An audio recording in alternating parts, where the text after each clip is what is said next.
John, you've been laying the smackdown a little bit on Twitter. First, you said, "Hey, don't share any of this stuff." Come on. Here's the thing. Yeah, most professionals understand this. Apparently, a lot of people who don't. I don't know. Yeah, when somebody contracts you to do some work for them, that isn't them paying you so you can share it off freely on your social media. They're paying for the rights to that image to present it as they see fit. So if I'm working for Marvel, I can't just go showing whatever the hell I want, whenever the hell I want to. The proper thing is to contact editorial, say, hey, is it okay if I show this little bit of a page off?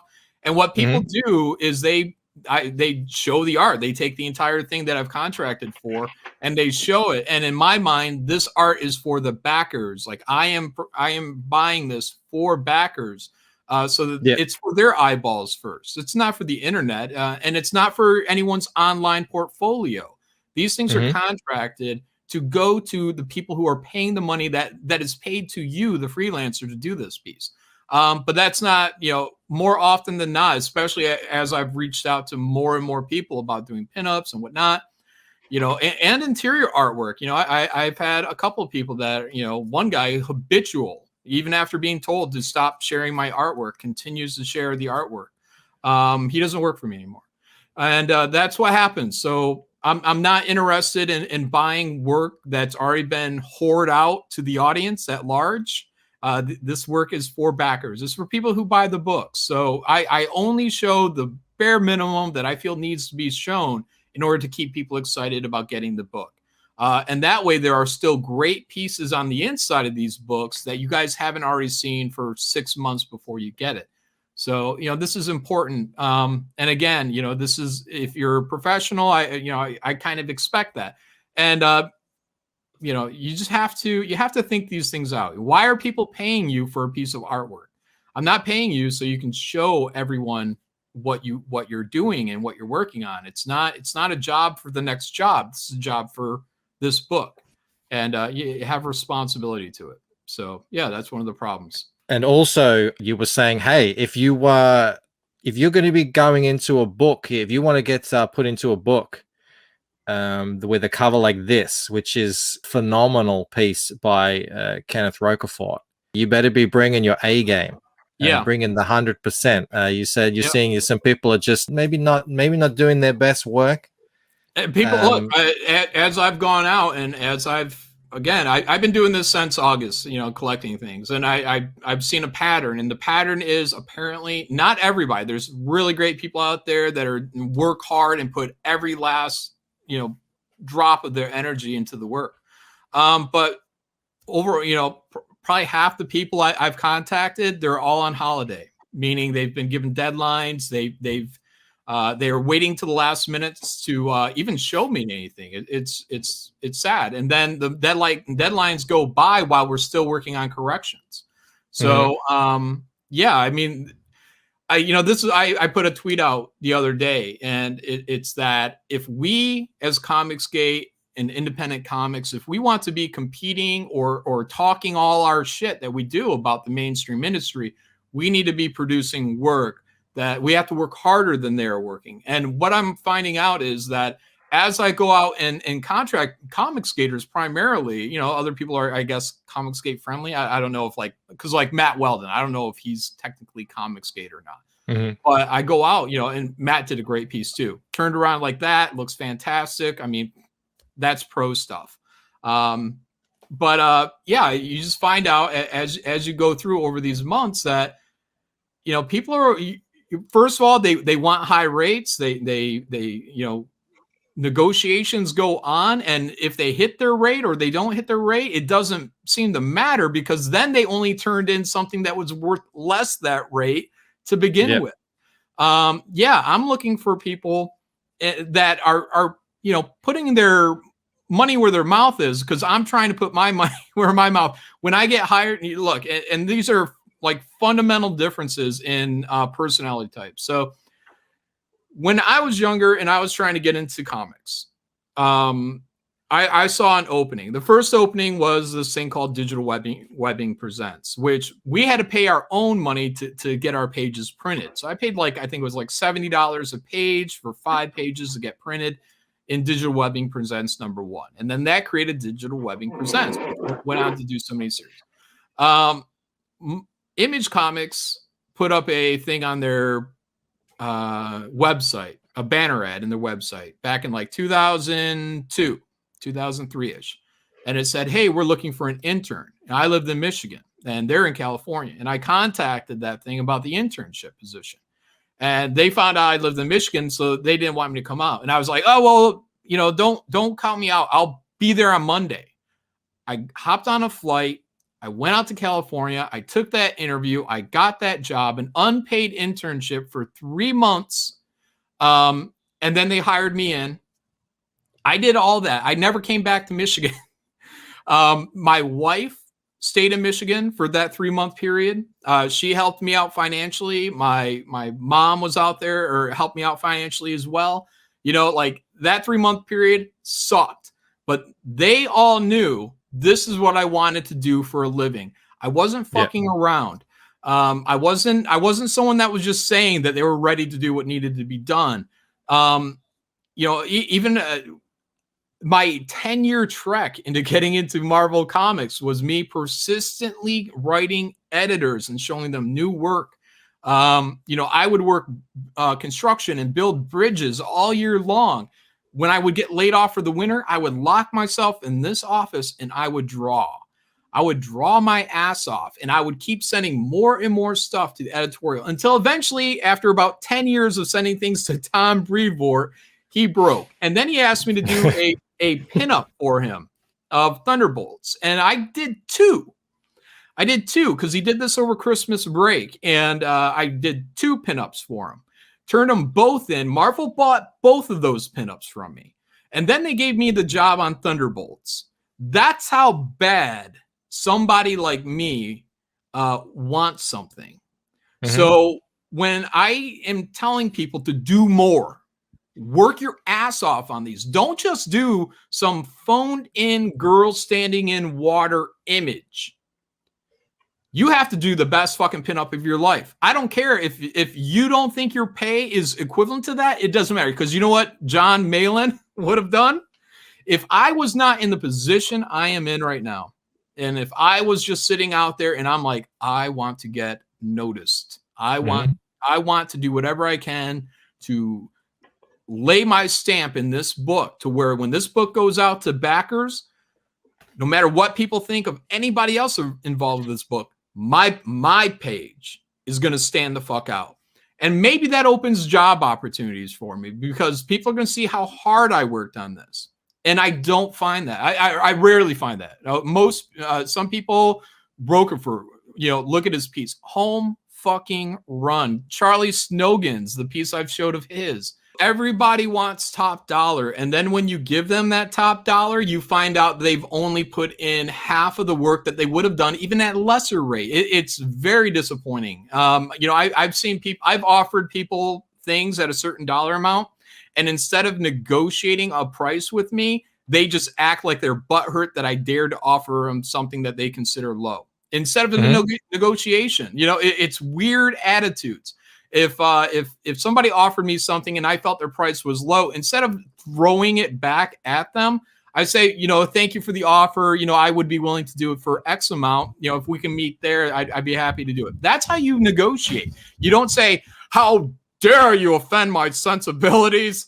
The money you offered me was not worth me. Like, who the fuck do you think you are? I don't know who you guys are.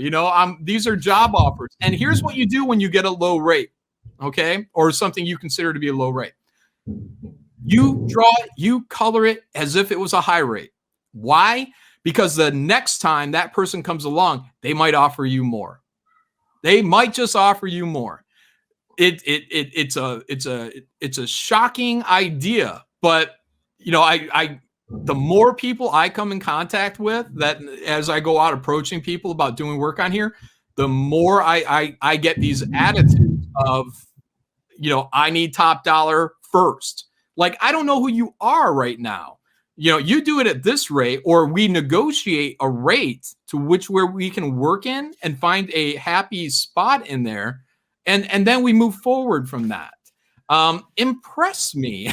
like why is this like, I don't need to impress you. You should just give me the top dollar right now. No, work hard. Show me that you care about deadlines. I've had to track people down, just, for those that don't know, commissioning people. Step one is layout. I've had to track people down just to get step one done. Like, hey, step one didn't happen. Like, this deadline ticking down. Can we get step one done? And they procrastinate until right up to the end. And then when they turn in something, they want that to be the final image. And it's like, no, there's a correction process that goes on in a commission. As if you were working for a private individual and not a company, it's the same thing. When somebody commissions me to draw something, I hand it back to them before the deadline is up, so that we can make sure that they are happy with what they got. And if they aren't happy, it's my job to make them happy. I had a guy recently tell me to have a colorist finish it. No, I'm not paying the colorist to finish your work and to make the changes to I'm paying you.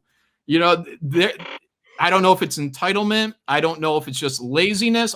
All I know, it's a difference in attitude. It's a difference in attitude. What you said earlier, I thought was really good. When you're looking through a book like this, it's all the different art. Mm-hmm. If you're an artist, you want your piece to be the one when they get to the end page that they flick back to you and say, yeah, that was the one. I'm like, this one kicks ass. Like, you want to be that guy. That's the guy I am. And considering, and I'm putting a piece in here too. So you better be better than me if you're on my facing page, man, because I'm going to smother you. Like, people are not going to look twice at your drawing if you're on the same page as me. So you better bring it. And nobody knows where they're going to be. I don't even know where I'm going to be at in the book. So, but I will have a full page pinup in there, and it's there to destroy everybody else in that book. And that's the attitude you should have at all times doing work, whether it be a commission piece or the interior work for a book. I mean, I'm just, this week has just been complete disappointment for me, because I'm expecting people to be energized and motivated, and they're getting paid to do, say, let's say it's a $200 job, and they're turning in a $50 job. It's an attitude of, well, I'm just gonna take this money and I'm gonna go back, and what I said in my tweet, I'm gonna go watch video games or play video games and jerk off. I used to play video games. I bought a PlayStation. I think it was a 3, and it was fun. It was a lot of fun. And then I look back and I said, you know what? I'm not getting any further in my comics career playing this. Like, I'm not achieving anything. And as much fun as I had playing Call of Duty, and I was terrible at it too, but I had a lot of fun. But I said, you know what? This has got to go away. That's it. And it went away. I'm like, because it's distracting me from being my best in trying to accomplish, my dreams, my profession. And it went away, and guess what? More work came in. That's how it works, guys. That's how it works. You want to phone things in? That's fine. I'm keeping note, and I told people this before. I keep note when I commission people for anything, be it interiors, covers, pinups, or anything like. I take note. I take note on how quick you turn around this work. Like, again, I'm comparing you to me every time, because if I'm in your shoes and somebody gives me that quick commission, I'm like, what do I have to do to make this the best? What do I have to do? And I'm trying not to fuck people around. I'm trying not to give people unrealistic deadlines or expectations of delivery. I try to kick ass from beginning to end on what I do, and make sure that what I do is good for them. It's good for their book. It's good for their pinup book or whatever book it is. It has to be good for them, because it's my job to help them to sell. And if I can prove my worth, then you know what? They come back again. They ask again, John, you want to do another book? Oh, okay. I guess sure. Why not? I like money. Yeah, it's a symbiotic relationship, and a lot of people are treating it like it's a one-way thing, and it's only to benefit them. in terms of their wallet, not the book. So, you know, my challenge again to anyone out there that I commission that is working on this, you know, do it like you love it. That's it. Do it like you fucking love this and like you want to do it the rest of your life. Otherwise, no. I mean, there's people that I thought had a lot of promise, and I'm like, you know, hey, maybe if this guy is doing interiors, you know, and then I see they disappear. You know, where are these layouts? These are all warning signs. So, and just dealing with a book with incredibly destructive delays from my point of view, I'm very sensitive to any kind of delay. And, you know, I'm not impressed. I have a handful of people that have really kicked ass. And, you know, overall, people need to step it up. So, you know, jobs just won't come again. You know, those higher rates that you want, you've proven why you deserve a smaller rate. So yeah, there's a rant for you. Yeah, no, guys, look, it's not just me. It's not just that you are underwhelming me. If you're underwhelming me, you're underwhelming this audience. And if this audience is underwhelmed, then you hurt every other book out there.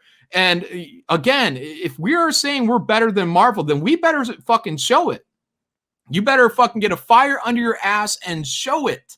You got to convince this audience that this is the place to be. If not, where do they gravitate to? They gravitate to where they are getting what they need.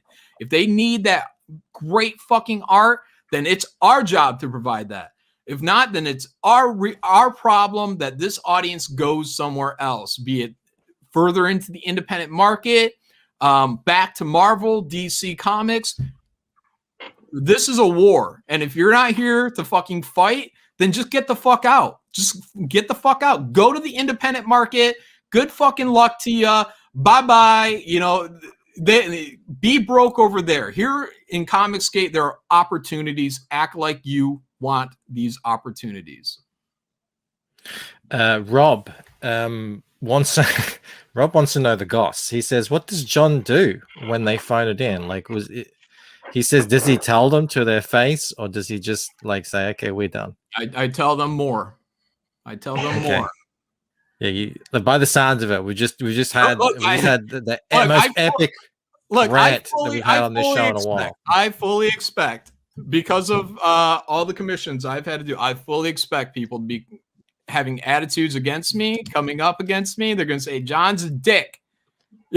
They might be right. But understand, I'm a dick on behalf of my backers. I'm a dick on behalf of all you guys out there who put money into these books, because you deserve a comic book that is not just priced at $25, but looks like it's worth $25 fucking dollars. That's what everybody deserves out there. And if people want to hand in something that should go into a $2.99 book, go find a $2.99 book or a $4.99 or $5, whatever comics cost, these single floppies these days. Go find a $5.99 book that will pay you to, you know, be in their book. These are $25 comic books. These guys deserve the best. And there are a shocking amount of people out there that are not doing their best. And I'm telling you right now, if your pinup is not fucking kicking ass, it might not even go in the book. You'll get paid, but it may not even go in the book. I might just fucking bury it. So, and then you'll know that it wasn't in the book. and why? Because it wasn't up to snuff. If you guys are difficult, you guys aren't bringing it, if you guys aren't knocking home fucking runs out, you may not go in the book. You'll get paid, but you may not go in the book at all. So get off holiday, guys. if you're on holiday, holiday's over. You know, you guys are making and breaking your careers as I approach you. Attitudes have to change. There's a bit of entitlement going on, and I don't understand why, because Comicsgate holds on by a thread, you know, and if you think this is just going to be here and you're just going to have every opportunity from here to doomsday, you're wrong. You know, I'm ready for this stuff to be ended at any point in time. It's all up to our audience. And if you guys want to take advantage of these people and their money and turn in this subpar work, like I said, you're damaging it for everybody. This book's vision should be filled front to back with just intricate work. I mean, just some of your absolute best work. Because that's what I do. In your position. That's exactly what I would do. I draw the shit out of it.